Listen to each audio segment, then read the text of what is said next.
우선순위라는 제목의 말씀을 함께 나누겠는데, 우리의 삶에는 원하지 않게 꼬인 부분들이 참 많습니다. 사람들의 관계도 그렇고, 또는 생각하지 못한 부분에서 꼬여 있는 부분들이 많습니다. 2025년을 시작하면서 자기도 모르게 실수했을 수도 있고, 아니면 더 오래된 문제일 수도 있겠죠. 풀어보려고 했지만 생각이 달라서 혹은 방법이 틀렸을 수도 있습니다. 근데 중요한 건 우리 앞에 있는 꼬인 문제들에 대해서 우리는 그거를 해결할 능력이 없다는 게 문제입니다. 우리가 어떻게 그 부분을 해결할 수 있는 건가? 오늘 본문은 그 부분에 대해서 우리에게 이제 매우 중요한 해답을 줍니다.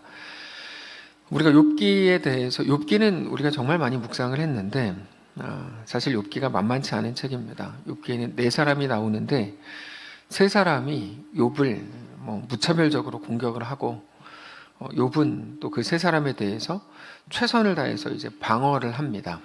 그 둘이 팽팽하게 맞서기 때문에 누가 옳은지 구분이 안 됩니다. 오늘 본문도 우리가 읽었는데 다 옳은 말들입니다. 오늘 본문이 다 옳은 말들, 다 좋은 말들입니다. 그렇죠? 근데 이게 진짜 옳은 말인가? 이렇게 이제 의심이 되는 거죠. 왜냐하면 이런 거예요. 하나님이 만약에 욥 네가 옳아, 혹은 욥 네가 틀렸어, 이렇게 규정을 해주시면 너무 쉬울 것 같아요. 근데 우리가 볼 때 옳아야 옳은 게 아니고 하나님이 옳다고 하셔야 옳은 건데, 욥기에는 그게 없습니다. 그래서 어려워요. 그게 이제 매우 어려운 이유가 거기 있어요. 그러다 보니까 욥기를 읽고 묵상하면서 이게 뭐가 옳은 건지, 뭐가 틀린 건지 확인할 길이 없어요. 확인이 안 됩니다. 확인할 길이 없어요. 그래서 너무 어려워요. 당장 오늘 본문을 보면 얼마나 좋은 말입니까? 오늘 본문에서 틀린 말이 하나도 없습니다. 너는 하나님과 화목하라, 평안하라, 그래야만 복이 내게 임하리라. 너무 좋은 말씀이죠. 근데 아무리 옳은 말인데, 옳은 말이 맞는데 욥 입장에서는 이게 옳은 말이 아니에요. 맞는 말이 아니에요. 왜냐하면 엘리바스가 왜 이런 얘기하는지 다 알거든요. 네가 잘못한 게 있으니까 벌 받는 거야. 그래서 니네 집안이 그렇게 됐어. 그러니까 네가 뭐 잘못했는지 찾아서 회개해. 네가 만약에 하나님과 화목하면 그럼 복이 너에게 임할 거야. 이 얘기거든요. 욥에게 맞는 말이 아니에요. 욥에게는. 엘리바스가 욥을 공격하려고 한 말입니다. 여러분, 공격하려고 한 말은 틀린 말이 됩니다. 아무리 옳은 말이라도. 사람들끼리 막 얘기하잖아요. 신앙적으로 막 대단하게 막 말하고. 근데 공격용으로 하는 말은 틀린 말입니다. 아무리 옳은 말도 그 안에 예수가 없으면 틀린 말입니다. 옳은 것보다 공격하지 않는 게 더 중요한 겁니다. 근데 엘리바스는 22장에 들어와서 계속해서 욥을 공격하는 게 전부입니다. 그럴듯한 말들로 막 계속 공격하죠. 그럴듯한 말들로 막 쓱 나가지고 막 옳은 말로 막 계속 내뱉고 막 열변을 토해요. 그러니까 틀린 거죠. 공격하는 사람들은 여러분 대부분 옳은 말을 합니다. 물론 우리나라 정치인들은 거짓말로 서로 공격하지만 그들은 정신병자라고 죄송합니다. 이렇게까지 얘기해서 그렇게 생각하고, 일반인들은 거의 다 옳은 말들로 공격합니다. 옳은 말들로. 욥, 너네 지금 고난을 당하고 있어. 근데 하나님이 아무 이유 없이 고난을 주시겠냐? 네가 인정을 안 하고 있지만 네가 죄를 지었으니까 고난을 당하는 거야. 그러니까 아니라고 우기지만 말고 무슨 잘못을 했는지, 무슨 죄를 지었는지 생각을 하고 얘기해. 이렇게 이제 얘기하는 거예요. 오늘 읽지 않았지만 4절을 보면 하나님이 너를 책망하시며 너를 신문하심이 너의 경건함 때문이냐?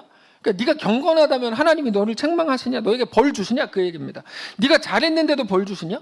네가 고난을 당하면서도 끝까지 죄는 안 지었다 그러면 하나님이 틀렸다는 얘기 아니냐? 근데 하나님이 틀렸을 리가 없다. 결국 네가 죄를 지은 건데 네가 모르고 인정을 안 하는 거다. 그러니까 일단 몰라도 빨리 인정하고 회개해라, 그런 말입니다. 다 맞는 말이죠? 다 틀린 말입니다. 욥에게는 다 틀린 말이에요. 욥은 무슨 죄를 지었는지 진짜 몰라요. 아무리 생각해도 생각이 안 나요. 죄가 없어서였는가? 그건 아닙니다. 욥도 자기가 무슨 죄를 지었는지 정말 몰랐던 겁니다. 그래서 우리가 잘 생각해야 됩니다. 어차피 오늘 교회 조직표도 나눠드렸고, 그러니까 우리가 딴짓도 하실 수 있고, 그러니까 저는 제 설교를 하고 여러분은 할 일을 하세요. 그렇게 오늘 예배 이거 이상한데 하여튼 그렇게 하겠습니다. 자, 우리가 신앙생활할 때 여러분, 죄가 뭔지에 대해서 정리를 해야 됩니다. 죄가 무엇인지에 정리가 안 되면 우리는 매우 이상하게 됩니다. 죄가 무엇인가? 우리가 신앙생활할 때 제일 중요한 질문 중에 하나가 죄가 무엇인가거든요. 그럼 6절 읽지 않았는데 6절에 까닭 없이 형제를 볼모로 잡으며 헐벗은 자의 의복을 벗기며 이런 것들이 죄다. 이 엘리바스가 주장하는 거죠. 목마른 자에게 물을 마시지 않게 한 것, 줄인 자에게 음식을 안 준 게 욥의 죄일까요? 엘리바스 얘기한 것처럼. 죄가 무엇인가? 이 부분에 대해서 우리는 바울의 고백을 들어야 됩니다. 죄가 무엇인지에 대해서 바울의 고백을 들어야 됩니다. 바울이 처음에 예수님을 어떻게 만났는 줄 아세요? 다메섹으로 가는 길에 예수님이 직접 나타나셨어요. 바울이 예수님을 찾아간 게 아니에요. 예수님이 바울을 찾아가셨어요. 근데 그때의 바울의 상태는 어땠냐면 살기가 등등해서 살인할 마음을 가지고 예수 믿는 사람을 다 죽이려고 가던 그 길에서 예수님이 바울을 찾아가셨습니다. 자, 보세요.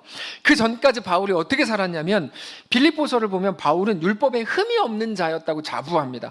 난 다 지켰어. 나는 할 수 있는 거 다 했어. 10계명을 포함한 율법을 다 지켰다고 말해요. 빌립보서 3장 4절에.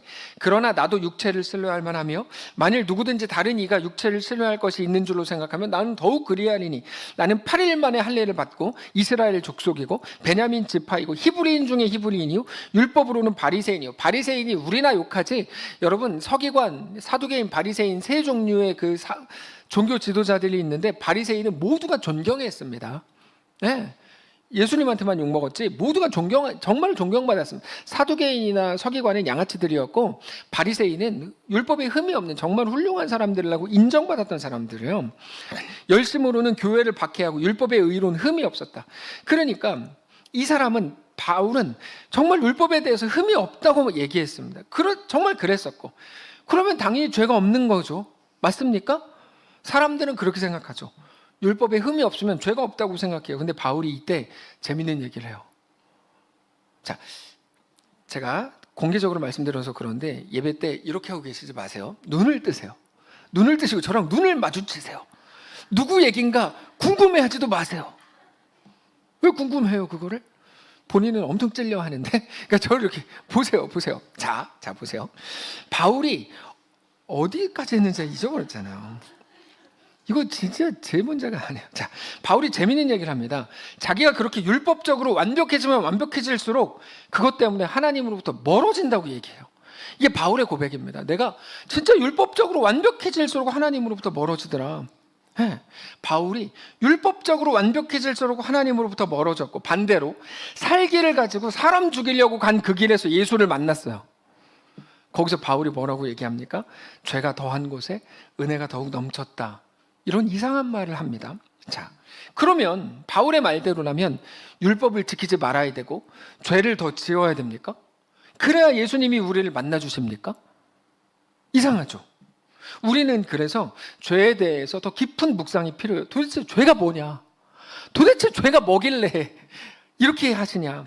여러분, 죄는 어떤 형태나 정해진 규칙이 아닙니다. 우리는 죄에 대해서 도둑질을 했다, 간음을 했다, 심지어 살인했다, 이런 걸 가지고 죄다, 그러므로 넌 죄인이다, 이렇게 이제 하죠. 근데 우리 예수님은 죄에 대해서 그런 방식으로 규정하지 않으십니다. 죄는, 정확히 정리해드리면 죄는 어떤 단편적인 모습이나 형태가 아니고 죄는 경향입니다. 죄는 경향인데 어떤 방향입니다. 내 생각의 방향이 어디를 향하고 있는가에 따라서 우리 많은 생각을 오늘 하고 오셨죠. 지금도 하고 계시고, 내가 어떤 생각의 방향, 내 생각의 방향이 어디를 향하고 있는가에 따라서 죄는 우리 삶의 모든 부분에 들어올 수 있습니다. 병균처럼. 죄는 병균과 같아요. 정확히 병균과 같아요. 우리 삶에. 예수님이 산상 설교 중에서 마태복음 6장에서 뭐를 가르치셨죠? 사람에게 보이려고 의를 행하지 않도록 조심해라. 이렇게 말씀하셨어요. 여기에 굉장히 중요한 내용이 있어요. 여러분, 의를 행하는 거 얼마나 중요한 문제입니까? 너무 중요한 문제죠. 의를 행하는 거 너무 중요한 문제예요. 근데 그 좋은 의라고 해도 사람에게 보이려고 하는 순간 심각하게 위험한 것이 되는 겁니다. 예수님 말씀을 잘 기억하셔야 돼요. 그때 예로 드신 게 구제입니다. 구제가 얼마나 좋습니까? 너무 힘들고 아픈데 누군가가 와서 우리를 도와주는 거예요. 너무 좋죠. 근데 그것이 우리 자신을 위한 것이 될 때, 나 구제하는 사람이야. 자기 자신을 위한 구제가 될 때 그건 냄새나는 것이 되는 거죠.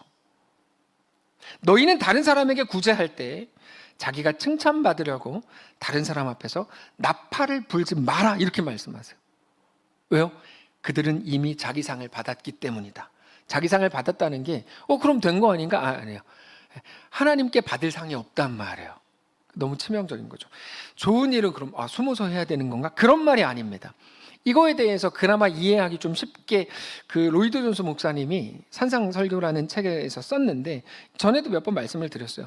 목사님들의 회의가 있었는데 몇 날 며칠 합숙하면서 막 회의를 하는데 어른 목사님 한 분이 10시가 몇 시가 되니까 그냥 밖에 나가시더래요. 그 다음 날도 회의하다 말고 그냥 갑자기 같은 시간에 나가고 셋째 날도 나가고. 그래서 남은 목사님들이 무슨 일이야? 그랬더니 이분은 12시마다 하나님께 은밀하게 기도하는 분이야 라고 누군가 얘기해 준 거예요. 그분이 은밀하게 기도하는 사람이라는 걸 모두가 알게 된 거죠. 하나님께 은밀하게 기도하는 분이라는 사실을 자기가 매일 똑같은 시간에 공개적으로 나가는 것을 통해서 알리게 된 겁니다. 자, 은밀하게 하나님께 기도한다는 게 얼마나 소중한 일입니까? 근데 그 사실이 공개적으로 다 어쨌든 자기의 모습으로 알려졌어요. 그걸 보고 로이드 존스 목사님이 거기 이렇게 썼어요. 그게 나팔이다 이렇게 썼어요. 나팔은 다른 게 아니라 그거다. 자기는 은밀하게 한다고 한 건데 모두에게 알려지면서 저분은 은밀하게 기도하는 분이야 라는 게 알려졌다. 그게 나팔이다. 나는 12시에 기도하거든. 네, 이런 분들 많죠. 난 성경 100번 읽었거든. 이런 거. 네, 나는 어떻거든. 네, 나팔을 부는 거예요. 엄청 위험한 거예요. 근데 이거에 대한 인식이 없는 거죠. 왜냐하면 100번 읽었냐, 한 번 읽었냐가 중요하다고 느끼는 거니까. 그렇지 않아요. 예수님이 우리한테 뭐를 말씀하시는지 알아야 돼요. 무섭죠? 저는 이 책을 읽을 때 무서웠어요. 진짜 무섭다. 그분은 그렇게 사람들에게 알릴 의도가 전혀 없었을지도 모릅니다. 자기가 은밀한 그 시간을 지킴으로 자기 자신 하나님과의 관계를 돈독히 하고 있다고 생각했는데 로이드 존스 목사님이 볼 때는 오히려 그걸로 자기 나라를 세우고 있는 중이다. 네. 물론 그 목사님의 진심을 알 수 없지만 최소한 이 대목을 읽을 때 우리는 한 가지를 알게 돼요. 야, 진짜 무섭다. 기독교의 하나님 진짜 무섭다. 하나님은 어떤 경우에도 속일 수가 없구나. 모든 사람은 다 속여도요. 여러분 저에게 계속 속으시잖아요. 경건한 것처럼. 네, 제가 속인 적도 없는데 다 속아도 하나님은 우리가 속일 수가 없어요. 속일 수가 없어요. 정말로 무서워요. 죄가 진짜 무서운 거예요. 죄가. 여러분 죄 너무 무섭습니다. 만약에 죄가 너 술 먹지 마, 담배 피지 마, 11조 해, 주일 성수해. 얼마나 쉽습니까? 할 수 있을 거예요. 저도 할 수 있어요.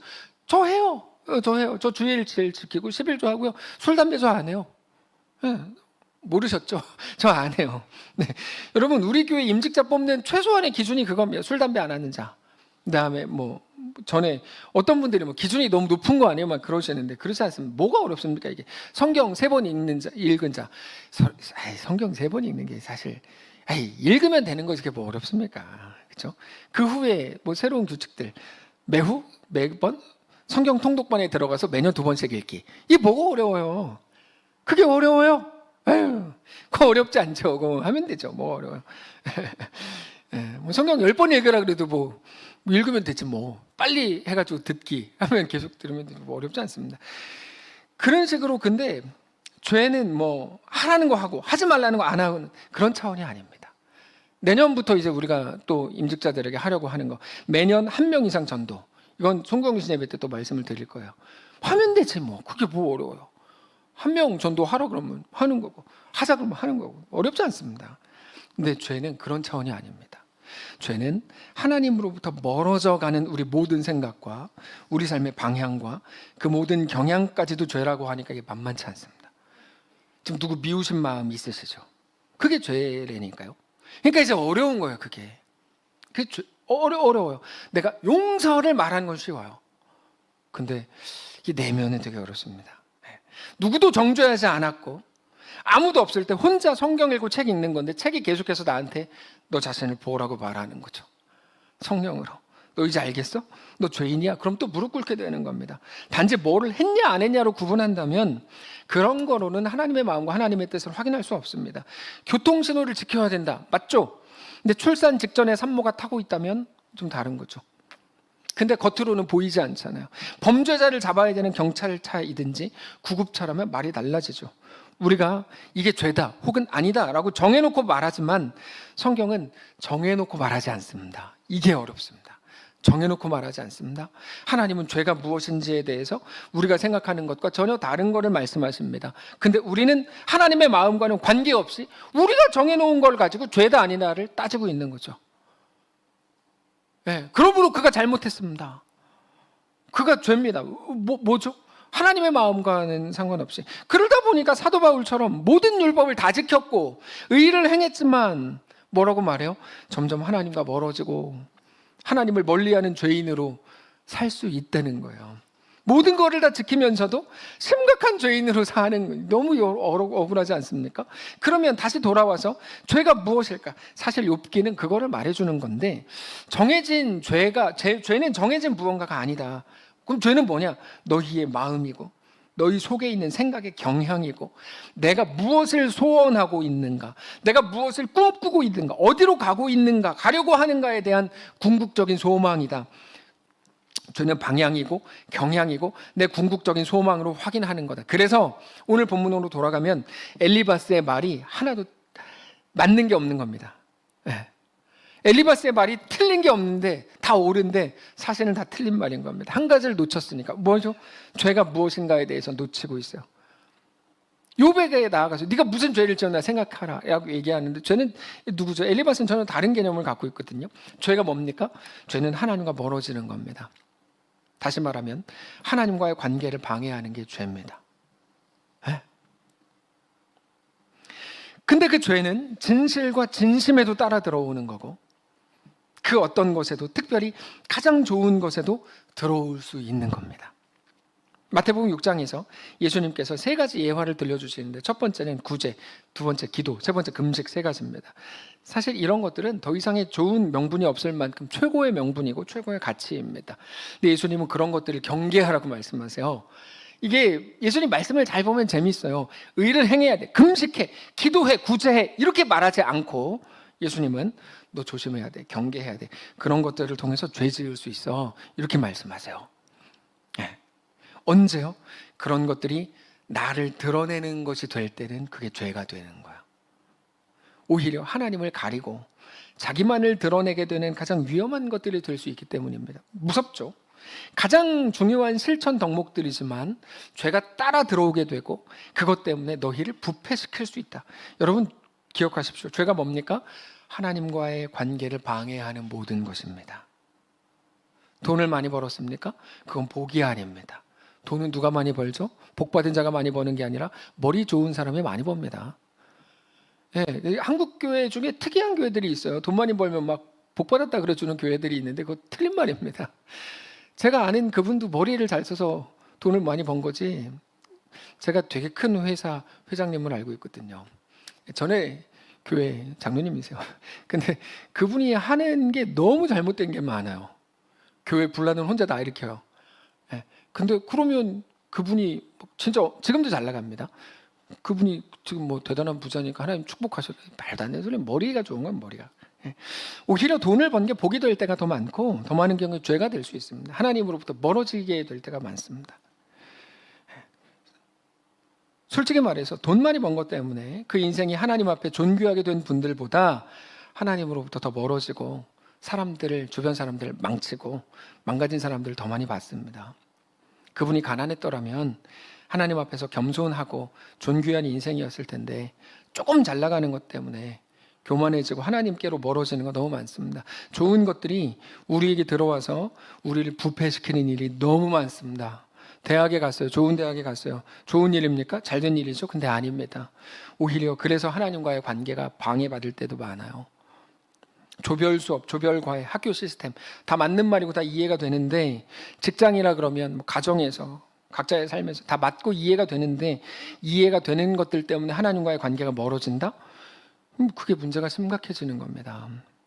회사에서 중요한 미팅이 있어서 주일에 빠져야 됩니다. 그럼 뭐라 그래야 되죠? 가셔야죠. 그래야 됩니다. 뭐라 그래요? 이미 마음 결정하고 온 사람들 가셔야죠. 근데 한 가지는 알아야 됩니다. 당신은 지금 한 가지는 놓치고 있다는 사실이죠. 당신이 만일에 심각하게 아프거나 자녀에게 뭐 큰 문제가 생겨서 병원에 입원했다면 그 미팅 갈 겁니까? 못 가죠. 근데 당신은 아무런 문제가 없어서 지금 거기 갑니다. 최소한 예배는 당신에게 그 정도 가치는 아닌 거죠. 너무 잔인하죠. 근데 진짜입니다. 여러분, 기독교인은 착해야 됩니다. 선해야 되고 잘 베풀어야 됩니다. 이해할 줄 알아야 되고 용납할 줄 알아야 되고 의리가 있어야 되고 은혜를 잊으면 안 되고 진실해야 되고 경건해야 되고 다 맞는 말인데, 아니 이거보다 더 대단한 덕목이라고 해도 하나님과의 관계를 더 가까이 하는 것보다 중요하지 않습니다. 여러분, 제발 기억하십시오. 그러므로 이제부터는 그게 옳은 결정이기 때문에 그거를 결정하지 마시고 하나님께로 한 걸음 더 가까이 나아갈 수 있는 결정을 해야 됩니다. 그게 교회입니다. 그게 우리 삶을 가장 존귀하고 온전하게 세우는 겁니다. 여러분, 우리는 옳은 말, 좋은 말, 그럴듯한 말, 엘리바스처럼 멋진 말 들으려고 온 게 아닙니다. 그럴 거면 책을 읽는 게 낫습니다. 책이 더 유익할지도 몰라요.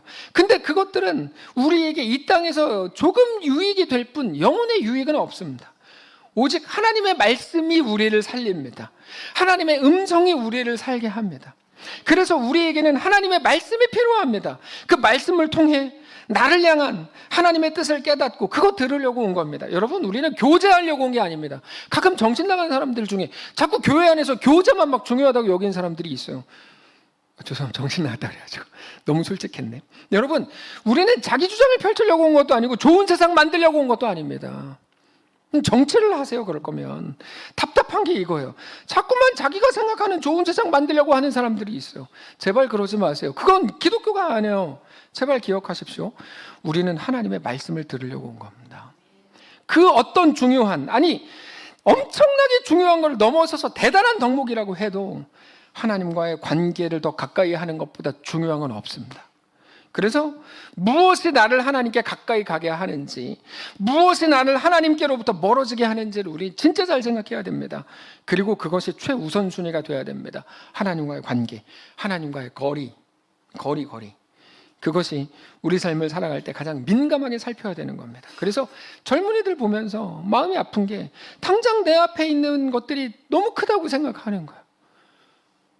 나는 그래도 마침 결혼했으니 젊은이는 아니겠지. 우리 모두는 젊은이죠. 젊은이. 네. 연애하면 하나님과 멀어지고, 저는 이거 진짜 기분 나빠요.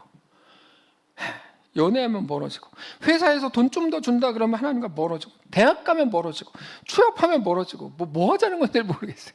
진짜. 좀 불편하더라도, 불수해서라도, 귀찮더라도 우리 하나님 앞에 나오셔야 됩니다. 그게 너무 중요합니다. 하나님이 원하시는 건 그런 겁니다. 나이스하고 그럴듯하고 힘들면 쉬셔야죠. 돈 없으면 11조 쉬셔야죠. 이런 말들은 성도를 다 죽이는 말입니다. 다 죽이는 말이에요. 얼마 전에 어떤 성도랑 대화하는데 자기 너무 요즘에 힘들어가지고 11조를 쉬고 있대요. 그래서 뭐라 그랬냐면, 당신이 아무리 힘들어도 당신이 진짜 살아내는 방법은 그건 아닙니다 라고 얘기했고, 그분은 그 말을 알아들었어요. 근데 사실 그거 있어서 우리가 더 잘 사는 것도 아닙니다. 오직 하나님과의 온전한 관계가 회복될 때 비로소 우리가 진정한 의미에서 잘 살 수 있게 됩니다. 근데 이걸 알고 나서 오늘 본문을 보면 오늘 본문이 읽혀요. 21절 다시 보시면, 그러니까 이제 엘리바스가 욥을 공격하려고 할 땐 틀린 말인데 그게 아니고 하나님과의 관계성 안에서 보면 맞는 말이 되는 거예요. 21절, 너는 하나님과 화목하고 평안하라. 그리하면 너에게 복이 임하리라. 청하건대 너는 하나님의 입에서 교훈을 받고 하나님의 말씀을 내 마음에 두라. 너의 보화를 티끌로 여기고 오빌의 금을 계곡의 돌처럼 여겨라.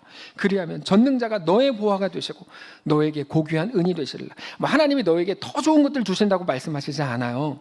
너의 보화를 티끌로 여기고 오빌의 금을 계곡의 돌로 여기면 하나님이 너의 보화가 되시고 하나님이 너에게 고귀한 은이 되시리라. 너가 무엇을 결정하면 이루어질 것이요 너의 길에 빛이 비치리라.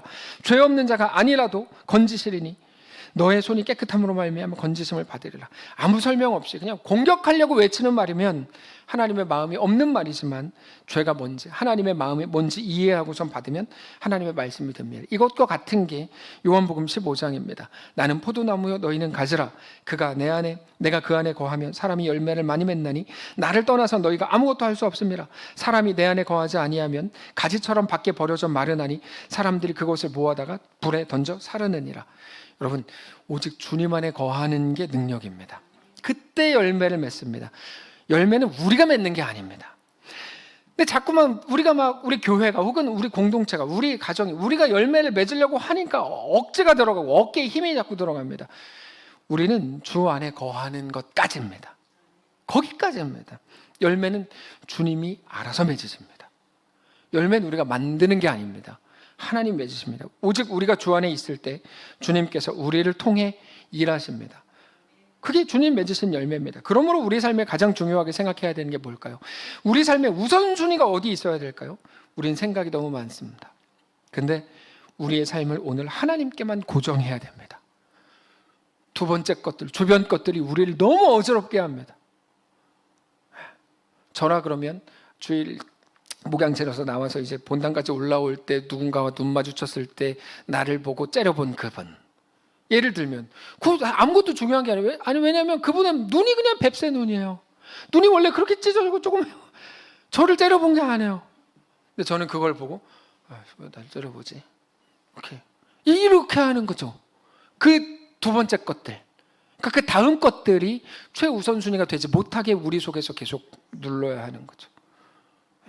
저는 너무 유리 같은 사람이어서 저에게 조금만 어떤 안 좋은 말투로 말씀을 누구라도 하시면 저는 상처받습니다. 저는 그렇습니다. 목사님 이렇게 하는 거, 목사님 뭐 이렇게 하면 저 바로 상처받아요. 집에 가서 일기 써요. 오늘 어떤 집사님이 나한테 뱁새 눈으로, 가재미 눈으로 나를 쳐다봤어. 이렇게 이제 써놔요. 그게 최우선이 되지 않게 하는 거예요. 최우선은 뭡니까? 하나님과의 관계죠. 오늘 우리의 삶을 하나님께 고정하는 거죠. 그리고 나서 그 외의 것들은 늘 그 다음이 돼야 돼요. 모든 감정이나 상황을 다 무시하자 이런 말이 아니고 우선순위를 말씀드리는 겁니다.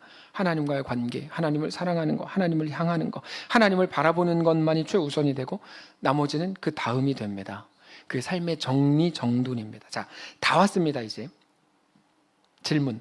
우리 삶이 정리가 안 되는 이유가 뭘까요? 바로 여기 있습니다. 우리가 취업이 안 됐거나 일이 안 풀렸거나 관계가 꼬였다는 게 문제라고 생각하지만 사실 그게 문제가 아니고 뭐가 문제일까요? 정리정돈이 안 돼 있는 게 문제입니다. 삶을 정돈하셔야 됩니다. 우선순위를 다시 잡으셔야 됩니다. 그렇게 해보십시오. 그럼 문제가 뭔지 정말 알게 됩니다. 그러면서 어떻게 해야 될지도 자연스럽게 정리됩니다. 저 사람이 문제야. 저게 나한테, 사람이라고도 안 해요. 저게 나한테 어떻게 했어. 근데 그게 문제가 아니라는 걸 알게 되죠. 얼마 전에 암에 걸린 어떤 분에 관한 다큐멘터리를 본 적이 있어요. 그분이 몸에 무언가가 만져져가지고 병원 갔더니 유방암 말기라는 판정을 받았는데 이분이 30대.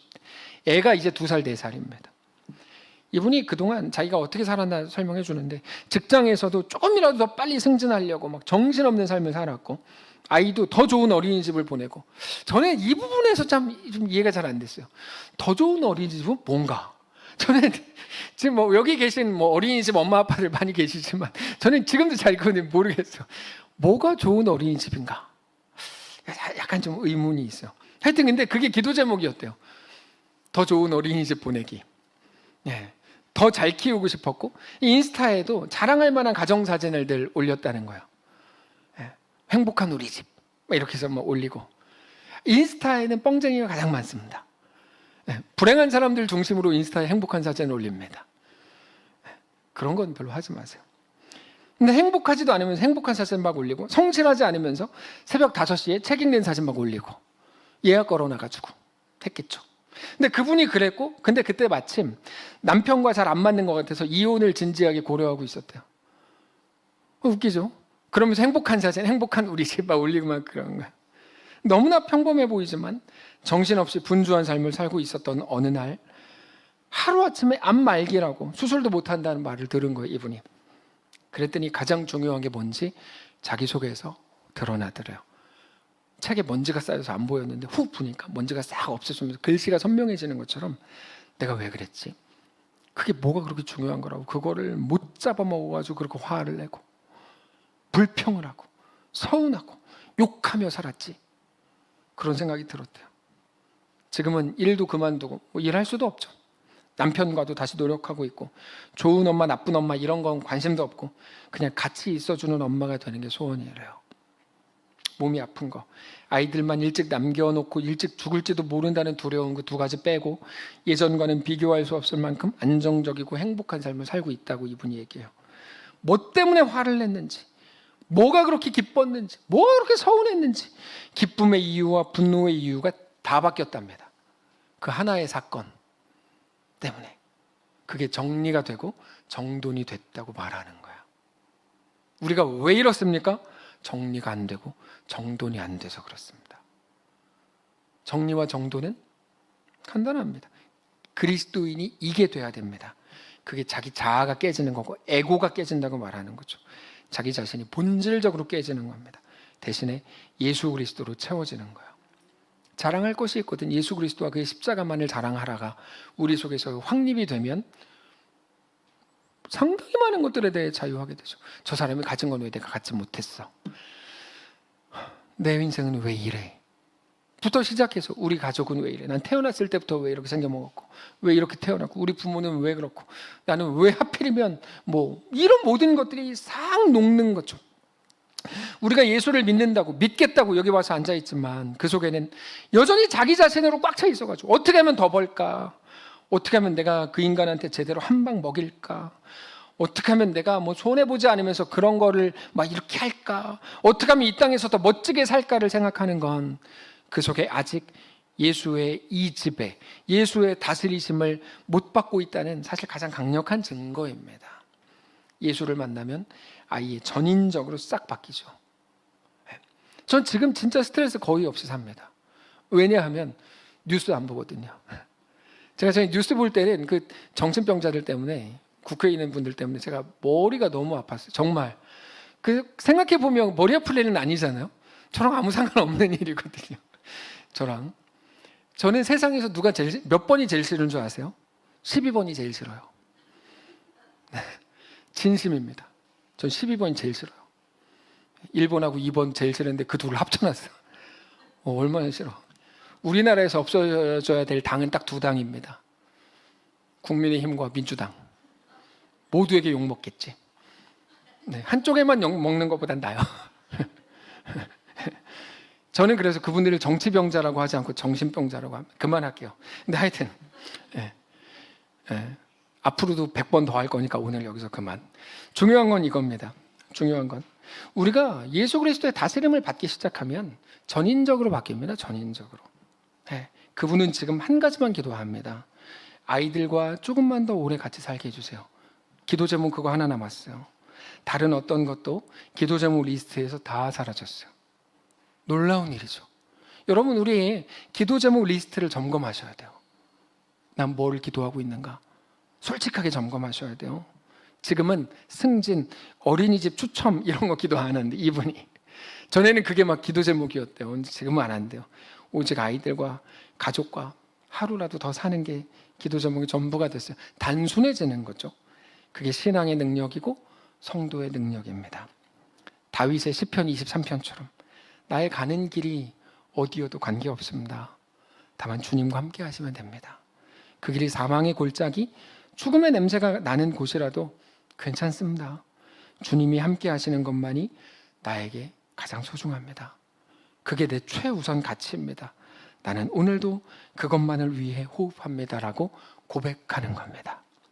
사랑하는 성도 여러분, 우리 삶의 모든 것들을 다 채워져서 내 기도가 다 응답돼가지고 더 이상 기도할 필요가 없게 되면 그건 망한 겁니다.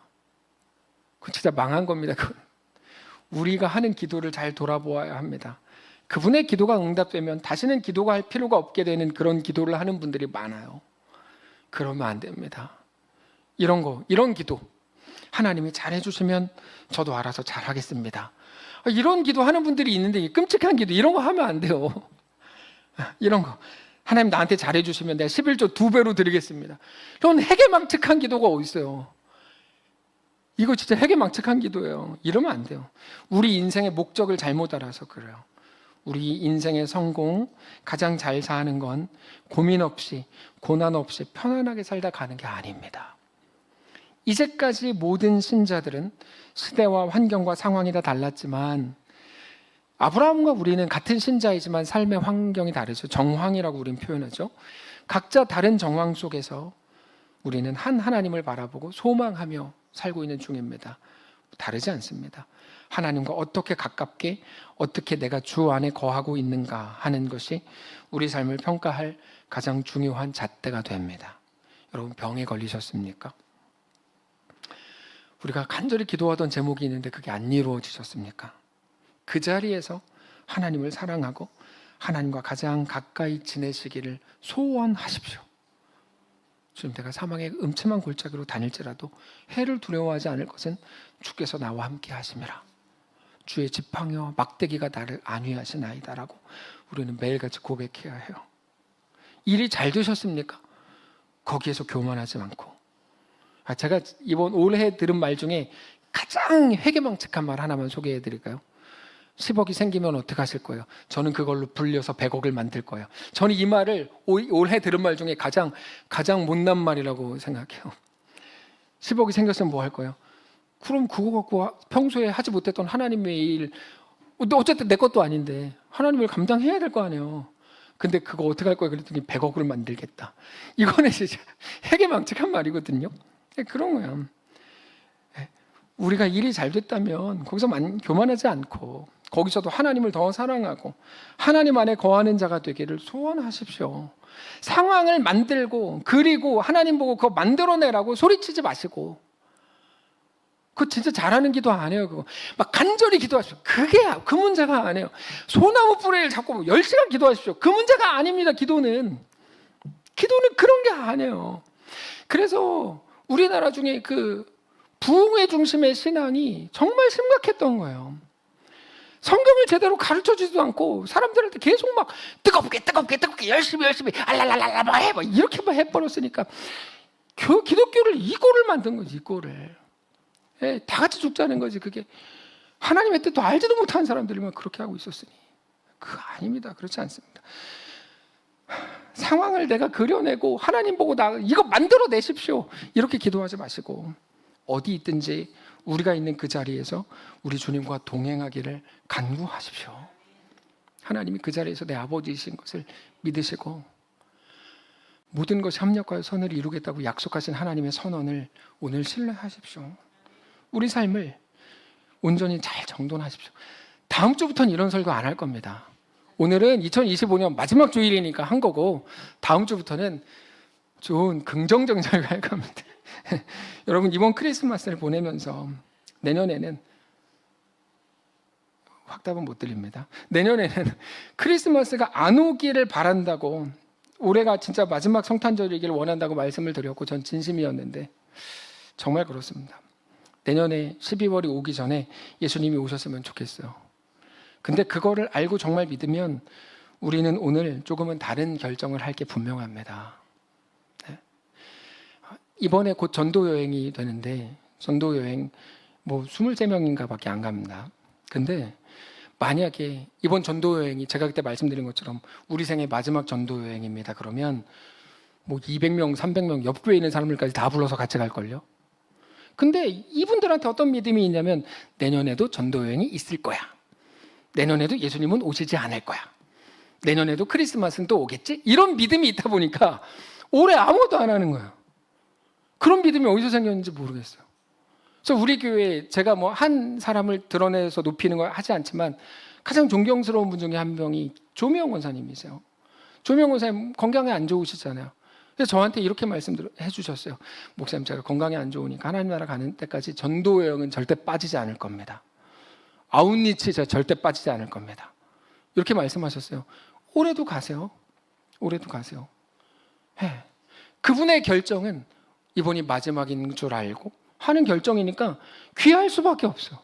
근데 우리는 100년, 1000년 살 걸 우리가 생각하니까 뭐 이번이 아니지만 내년에 뭐 이렇게 생각을 하는 거죠. 물론 그런 분들이 근데 오래 사세요. 예, 한경직 목사님 대표적이죠. 한경직 목사님이 어느 때부터는 매주 나와서 했던 소리가 그겁니다. 오늘이 마지막 설교입니다. 이렇게 하시고 98세까지 사셨어요. 그분이 제가 어디는 여러분들이 저 장례 치러 주셔야 됩니다. 그랬는데 그분을 위해 기도하던 모든 권사님을 위해서 그분이 다 장례 치러 드리고 마지막에 그분이 가셨어요. 예, 그래서 조미영 권사님은 장수하신다.